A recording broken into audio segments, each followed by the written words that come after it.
So here on Magnet Marketers, we like to talk about what's new in social media and online marketing to help businesses become a magnet versus being a bullhorn. And this week, I'm really excited to have Tyler Anderson. He is CEO of Casual Fridays, a social media and content marketing agency, creators of the popular social media analytics tool Scoreboard Social, and producers of the wildly successful event Social Media San Diego. But Tyler has also launched and hosts his own Social Media Hour, the top-ranked social media marketing podcast on iTunes. So welcome, Tyler. Hey, Jessica. I'm so happy to be here. Good. I feel like I probably even missed other things off your resume that's just been happening because you just keep growing and expanding, and I feel like I see you everywhere. So that's really exciting. Well, I think you actually hit it all. So I think we're good. Oh, good. So Tyler, I know we met in social media marketing world, in 2013, so a couple years ago, and actually started talking about your analytics tool that you had just launched, Scoreboard Social. So I don't want to leave that out. Can you tell visitors and viewers a little bit more about what Scoreboard Social is? First? Yeah, first of all, there's a lot of great analytic tools out there. Don't get me wrong. And so Scoreboard Social, though, was really meant just to solve the pain point of when you needed quick, actionable kind of like competitive analytics kind of emailed directly to you. There's some great tools out there, but a lot of them are robust. It can take you 20, 30 minutes just to go download the report you want.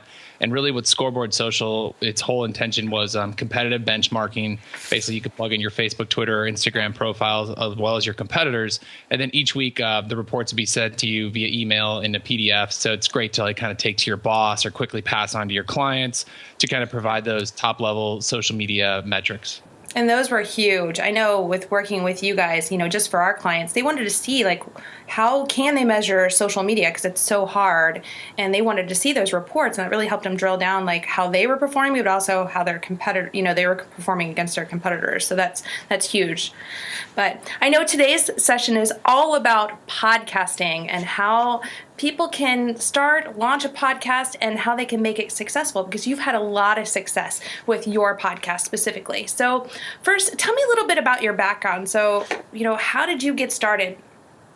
And what, as far as a podcaster goes, or just into the social media space? In the social media space first. Okay. So my background is, I'll just full disclosure. I'm 37 now. So actually my birthday was a couple days ago. Happy birthday. I didn't know that. Thank you. Appreciate that. But I can honestly say, I think I was one of the very early adopters to using social media. I think I was like 23 or 24 when MySpace came out. And I swear to God, I was probably one of the first 1,000 people to join. And much like now, everybody's all about the millennials. We were the millennials back then. And so, I use that space just like they're using Snapchat and Instagram and all those, WhatsApp and all those channels now. Right. I used MySpace like that back in the day. And so one of my first kind of, I guess, real long careers was in traditional media. I worked in radio, and I was one of the early adapters leveraging MySpace. This is like 2005, 2006 for my own clients, just to give them extra added value and exposure. And so I was working with brands like Pepsi and Vitamin Water, and they loved it. They totally soaked that up almost more than the traditional stuff. And so that's when I kind of had my little aha moment that there's an opportunity here where brands were probably going to be willing to pay for this type of service. Right. And so it took me a little bit of time just because because of my successes with that, I moved into management. And I got the golden handcuffs, I'd like to say. Yeah. But in 2009, I just said, you know what, I got to go for this. And so that's when I branched off. And much like many people, I just kind of started off as a social media consultancy. I'd help a few clients with their social media marketing and content marketing, and really it's just evolved into a full-blown agency. Right. And now working with about 80 plus clients throughout the United States, and we have staff throughout the United States, and I want to say we're about 16, 17 full-time employees with part-timers and contractors, about 25 people. That's great. Total. So yeah. So you were really early adapters. You're going back to the MySpace days. And I will say this, I still do believe in traditional media. Right. Just the component has its place. But definitely, what was so unique about with MySpace back then is it was just a different way to, it was kind of underground. It was cool. It was a way for people who wanted to connect with Pepsi and Vitamin Water in a kind of a third party angle. It was really cool to do so through the radio station, for example. And that being said, I will say this, I think the reason I was able to do what I did is because of my experience in traditional media. I knew how to approach clients, package things, sell it. present the value of it. And that's a large part. It's just not like I was just like a big active user and said, hey, I'm going to start a company. I knew how to talk to clients. I had the Rolodex to go get clients, and that was a huge part of it too. Yeah, and the one thing I love about social media too is that it's the first media that's been a two-way conversation where people can respond back and let them know, conversations can start right there and let them know, how they're responding to their brand. Whereas before, with traditional media, like you said, it does have a place and it's still of value, but it's still one-dimensional, one faceted, I guess. So, okay, your podcast, let's dive in. Exactly. So it's the Social Media Hour. So how long has it been around, first of all? So social media is social. It's a social media social hour, which it's all right. You know what, the name's, I'll be honest, the name probably should be changed because the only reason I have the name is like 4 years ago, I had this idea of starting like monthly meetups across multiple like cities, and they'd be called the Social Media Social Hour, and they'd be at the same time. And I just never, activated on that. So I had this domain name that I thought I'd sit on, and then I just, I could use it for the podcast. But anyway, I actually got the podcasting bug. Truthfully, actually in 2010, I was creating podcasts without even knowing what they are. And fortunately, I was able to delete a lot of them now because they're awful. They're like 2 or 3 minute clips, and they're just me talking about what was going on. And honestly, Jessica, these are back in the days when I'd like work at 2 a.m. I was probably rambling and I shouldn't have been doing it. So it's a diary for yourself to go back on, like, what was I thinking then? So it's bad. It's good. It's bad. But, I've always wanted to do it. And then, of course, the business grows and it kind of falls on the back burner. Mm-hmm. And then where I really got the bug that I want to do it, and I want to do it professionally, and I want to make sure that it was done, correctly, was actually at the original social media marketing world, the one in 2013. And so that's when I'm like, you know what, all these people are doing it, I can do it. And so I literally went home, purchased all the equipment I needed, the professional equipment to make it sound like a good production. Yeah. And it took a little time to get it going just because stuff's busy and you got to be in the right mindset. But I'd say I launched it in September of 2013. So we've been doing it ever since then. So it's been almost a year and a half, I guess you could say. And I love it. It's to this day, it's still the most favorite part of my job now. I mean, it's my responsibility to do the podcast. I will admit this last couple months, because it's just been insanely busy. You have to pick and choose what's the most important. And unfortunately, other things were a little bit more of a priority. So it's the first time where I had to take kind of a little hiatus from actually publishing, but I went, literally over a year straight of publishing every single week, a new episode. And what I love most about it is I went with the interview format. Mm-hmm. So it's not at all about me. Like I really rarely try to talk about Casual Fridays or what we're doing or anything like that, because people don't care about that. Like the people going there because they want to hear what other influencers are thinking. And so I went with the interview format, and I've been so blessed because it's also gotten me to really network and meet and get to know some people really well. I mean, there's some prominent thought leaders in this space that maybe I've met at a conference or two. And, you might get 2 or 3 minutes with them at the conference, 15 if you're lucky. But then with the podcast, I get like a 50-minute you get to pick their brain, right? Interview, ask them whatever I want and get all personable with them. And definitely then usually become friends on social. And I've definitely noticed too, when I've done that with these guests that I've had, that they've been more engaging with me and the content that I'm putting out there. So definitely that's my most favorite part that I enjoy the most, is the networking of it and just getting to talk to people. Yeah. So you mentioned then social media marketing world. What class did you sit in, first of all? What session? God, I have to go back there. It's, I don't even know if it was one specific session. It was just when I saw that there were so many sessions about it, and hearing the success stories of guys like Pat Flynn and Cliff Ravenscraft. And I was a big fan of Mike Stelzner's podcast too, the social media marketing podcast. So I started listening to that more, and I just really got into it. And then, the other reason I wanted to start it is I don't like to write. I mean, that's actually a goal for me now here in 2015, is try to actually take more time and write. But podcast, it's easy for me to talk, and then I can go ahead and just send the audio file to, an intern and have them create some show notes. And it became a way for us to create our own content on the website. So, the podcast was the first time that we were putting out consistent content on casualfridays.com. Right. And you can just go with it. You may come up with something you didn't even know was going to come out of that person's mouth when you're interviewing them, and you can roll with it and have something that's not been published yet, which is huge. Totally. That's one thing I love about it. So, okay. So hey, how do you see? So to that point, I also try to go a little outside the box. I mean, there's some podcasts out there that always have, I feel like, and no knock on these people, but they're a lot of the same guests. Yep. And so I even specifically one time, I went and got one of the top ranked news anchors in LA to come on my show. And literally I just said, and the episode was all about the art of interviewing. Like, how do you interview someone? Right. And because, there's more and more podcasters out there and more people who are trying to create video content even. And we're not journalists. We didn't go to some school of journalism. So I like doing some of those outside the box ideas too. They're not always pertaining to social media. It's usually their content marketing or social media, kind of driven topic. But that was one of my favorite episodes. And the biggest takeaway I got from that, and if you go back and listen to some of my first episodes, they're terrible compared to like the latter ones. Yeah. I would pre-script like probably 20, 30 questions, and I felt like I had to get to all these questions. And sometimes the best content is a follow-up question based on someone's answer. Right. Get to dive a little deeper on a little particular topic or a nugget that they passed on. So nowadays, when I prepare for a podcast, I'll maybe have like 3 or 4 top-level questions, and then just go with it. I sit with my I got my little notepad right here and my pen. Yeah. And as they say things, I just listen. It's made me a better listener with my wife too. I just listen and I write down key things that I want to go back and circle on, and it just makes the interview have more of a natural flow to it. It's so you don't carry your notepad and your pen when your wife's around, though, right? Taking notes. No, I should, and I probably should. That's a good tip for husbands, though. Good tip. And boyfriends. If anybody has kids, though, they know what this thing is. This is like the boogie board. Have you seen this before? No. What is it? This is really cool. So this is like a popular children's tool, and it's like LED, so you can write on it, and then you just press a button and it erases it. And that's huge. So it's like our Etch-a-Sketch or whatever, where you used to like shake it up and it go away.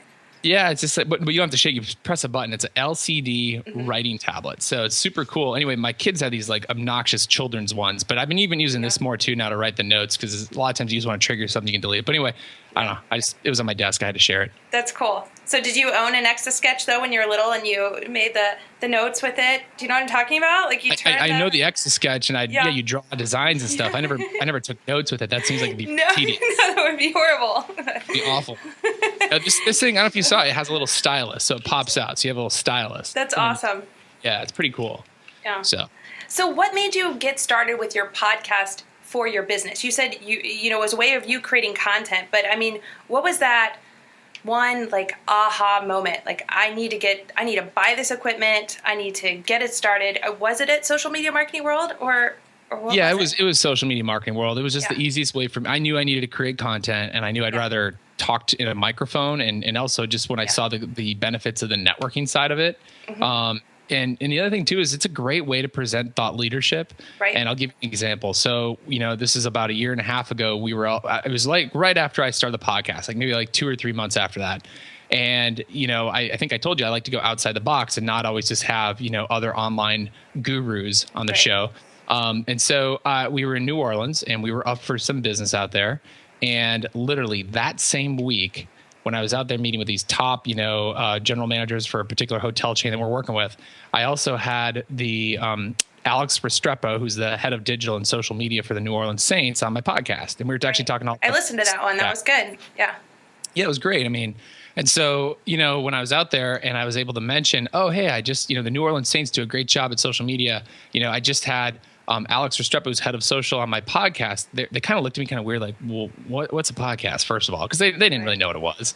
But then when I told them what it was, and then they found out that I had this, the head of digital for the Saints, and anybody in New Orleans knows that people love the Saints out there. Yeah. That was instant credibility. In their eyes, they're like, wow, if the Saints are trusting this guy and his show on social media, and he runs social media for an agency, like, they're probably, a good shop to do business with. So we won those, group of accounts. And so I can count a few examples like that where, it wasn't like I have there's some people who have a podcast to build up an audience, and then they'll drive people there to try to sell a product or service, like an online subscription of some sort. And that's great. For us, we just use it to build credibility for the agency. And I can say wholeheartedly, it definitely has helped do that. We're not trying to sell a product on there. We don't really push scoreboards. I'd say in the last 6 months, we finally just put a little soundbite for Scoreboard Social on there. And I have noticed increase in subscriptions there. But that's the only way we market that product. But it's really just to build awareness and create, thought leadership. And that's so true. And I like it as a way of teaching, as well. Like the reason we started ours, and we're very new at it, like you're our 12th interview, and getting started with just talking like topics like this. So if people are on the road and they're listening, I know in my car, in my van, I don't listen to traditional radio or CDs. I listen to podcasts. It's my way of like learning while I'm driving and being that road warrior, or if I'm at home or even in the office, I'll just turn on my podcast and listen.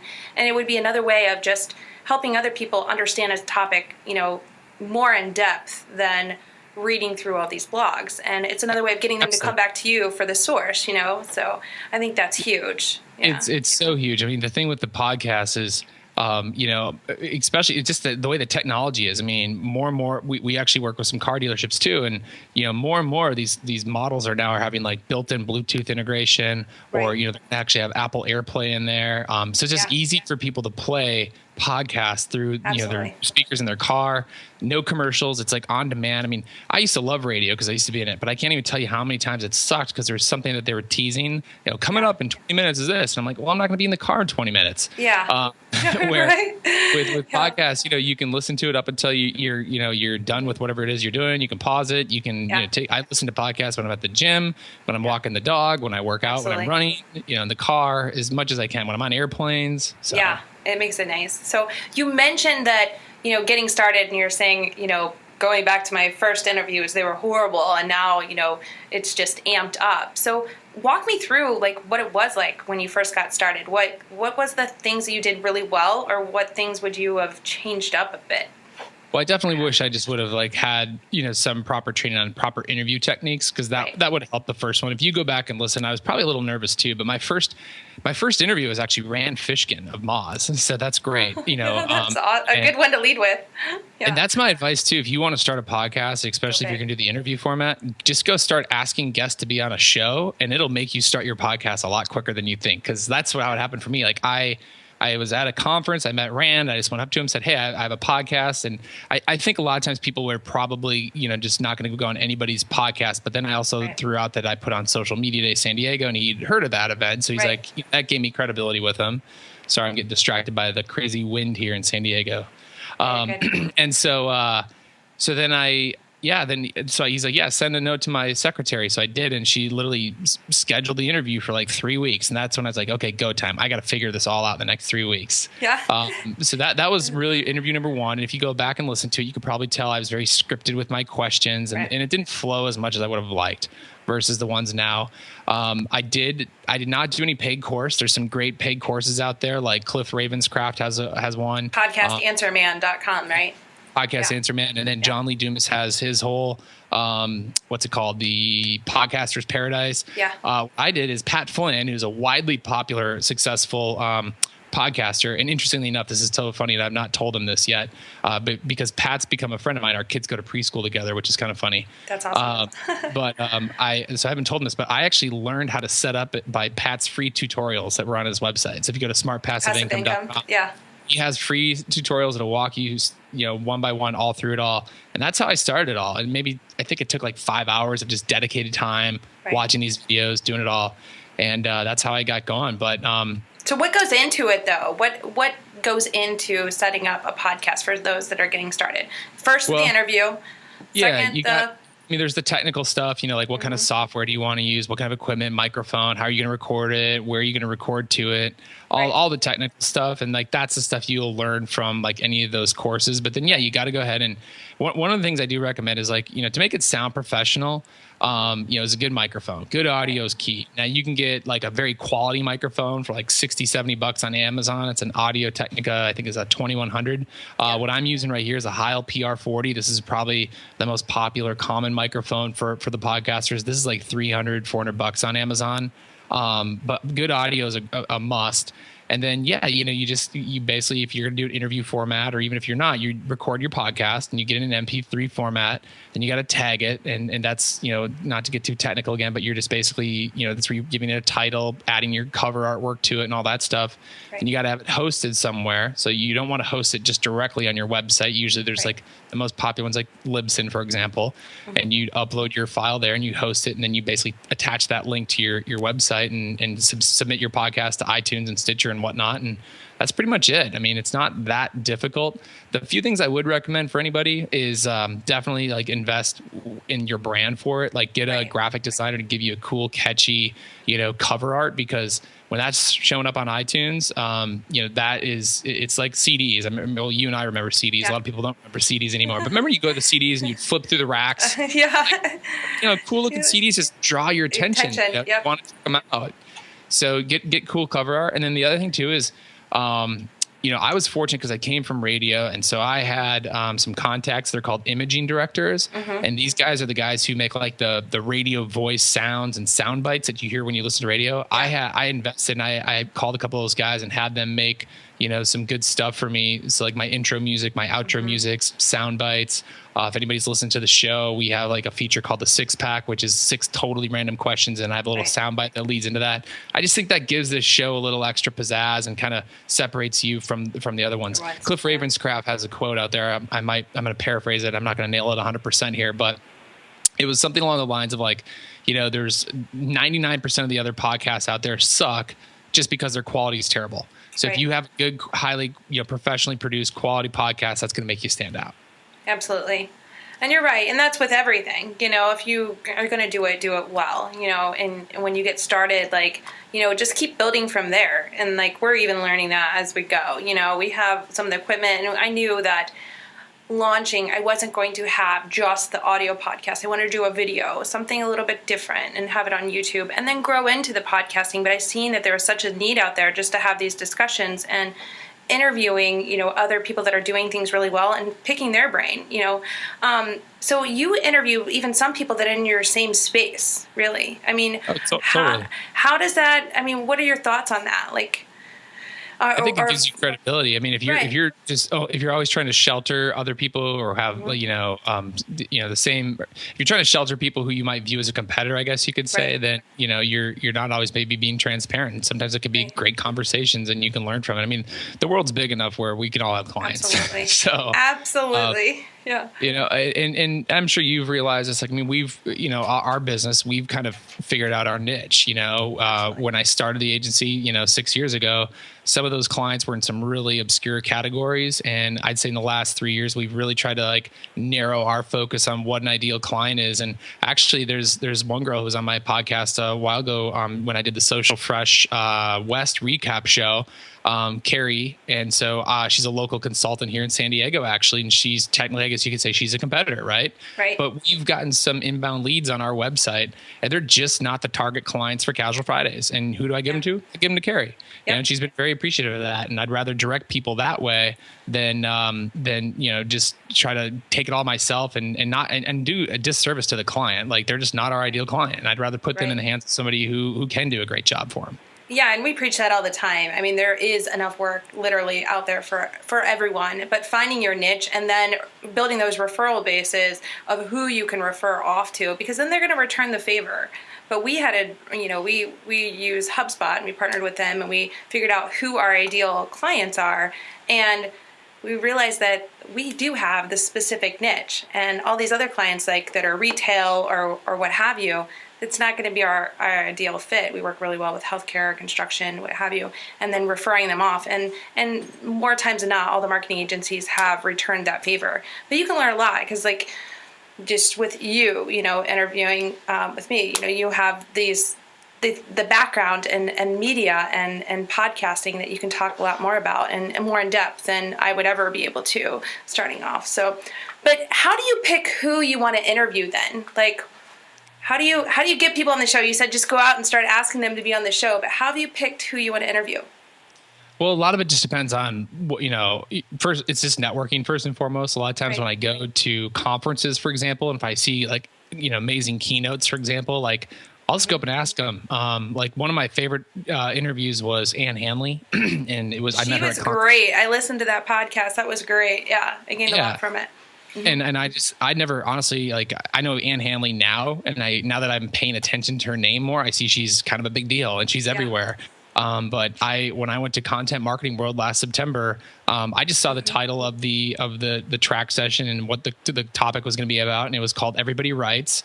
Right. And I'm like, kind of, like I do want to become a better writer. That's something that's important to me. So I went to that session, and it was a packed house, and she just nailed it. And she had a new book coming out, and her book was literally coming out the next week. So of course, because she's putting out a new book, she wants to get on all the podcasts. So I just literally, I went up to her after her session. I said, hey, I'm Tyler. I'm from San Diego. I put on Social Media Day. I also have a highly ranked top social media marketing podcast. I'd love to have you come on the show. And she's like, sure, that'd be great.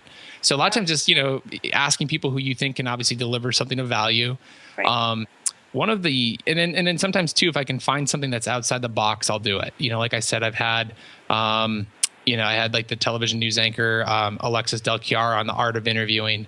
I like sports. So sometimes I've really tried to get the sports angle. So I've had like the Chargers, Joel Price from the Chargers. I've had Greg Green from the Seattle Mariners. I've had Alex Restrepo from the Saints. I've had, Peter Stringer from the Celtics. So if I can get like a sports team on there, that's fun. That's interesting to me. And people are interested in that as well. Or just big brands. I remember I had Belle Beth Cooper of Buffer on, they were one of the first 12 or 15 interviews I had. So that's the other thing too, is like go big, like don't be like afraid that, you're new and you got to have, this amazing podcast to get these big guests. I literally think I've had every big name on the space on my show. The only ones who I maybe have not had are like Guy Kawasaki, but maybe someday, but like, I've had, Brogan, I've had Jay Bear, I've had, like I said, Rand Fishkin was interview number one, Mike Stelzner. So Mari Smith, the list goes on and on. But the one thing I did like that you said is that you found something interesting in what they had to offer, but then, you had them on this show and found out like Ann Handley, she is kind of a big deal. That is, it's good also to have those big names on there. And I think everybody has a point of view of things that they like to talk about. So I don't think it should be as intimidating for most people as they think. I know even reaching out, we've had a good response with just getting started, and not even having it on iTunes yet, but just getting it started. We've been able to secure some interviews. So that's huge. So that's good advice there. Now, go ahead. Really quick, the other thing too is like, I've actually gotten great feedback from my guests about when I do that feature called the Six Pack, because that's something that they did not expect. And it's not like it's rocket science, but it's like, that's that little opportunity where you can actually find out that Chris Brogan believes in ghosts, or that. So explain, so in case people haven't heard your podcast yet, what hopefully they have, but if they haven't, like, explain what the Six Pack is before you dive. So the Six Pack is how I wrap up each show, and I just pick 6 completely, totally random questions. And they are very random. I've listened to them, and they're awesome. Totally random. Like, I've asked people, like I asked Chris Brogan, do you believe in ghosts? And he's like, yes, and he's like really passionate about that. Or like guys like Joel Comm, like that they that watching what's the show called everybody loves right now? God, it's on Netflix. The political show. Kevin Spacey. I know what you're talking about. Oh, what is it? It's on the tip. I can't believe totally blank. I watch it sometimes. Well, whatever it is that puts them to sleep, and you find these like little tidbits of information about people that are kind of fun, and just totally random questions, and the whole goal of that is so when you see that person again at a conference or whatever, you can like. That's something that's, hey, I heard you on Tyler's podcast and I heard about you, and they kind of get a chuckle out of it. They laugh about it. And those are going to be the things you remember as you're walking by them. You're going to be like, hey, guess what? I just seen a ghost, or whatever, like, I know you're and they remember it too. That's how, absolutely. Let's be honest. A guy like, Chris Brogan's probably been on, I don't know, 400 podcasts, if not more, for other people. Right. And it's my way to differentiate. So he'll remember being on my show. Yeah. And that's true. And so, what are some finishing thoughts for anybody that's going to want to get started with podcasting, or how do you feel that it's going to improve their business if they want to get started on it? I mean, what would you say? I mean, you got to figure out how you want to measure it. So for our for our purposes, it was really just to create more content and then more awareness. So how we measure it is our website traffic when we podcast is definitely up. We see the traffic from Libsyn, and obviously we see that we get, significant downloads on there. So that means we know that people are actually checking out our content.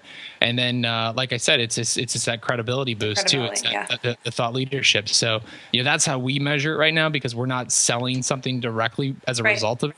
But then you look at guys like, like Mike Stelzner, if anybody listens to his, he uses his podcast to promote his other products. So he's heavily promoting like Social Media Marketing World or Social Media Marketing Success Summit.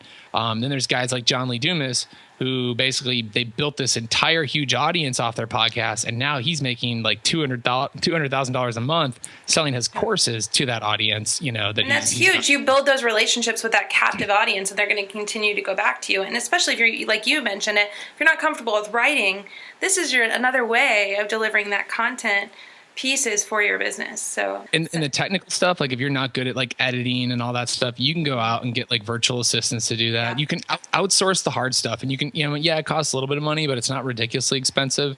And it just, and then the time it'll save you from doing it yourself, trying to learn it. I mean, everybody's time is worth something. It's a great way to do that and just create a bunch of content and get it out there. This has been an awesome interview, Tyler. Thank you so much for being willing to be on the show and helping others become a magnet versus being a bullhorn. Any finishing thoughts you want to leave anyone with?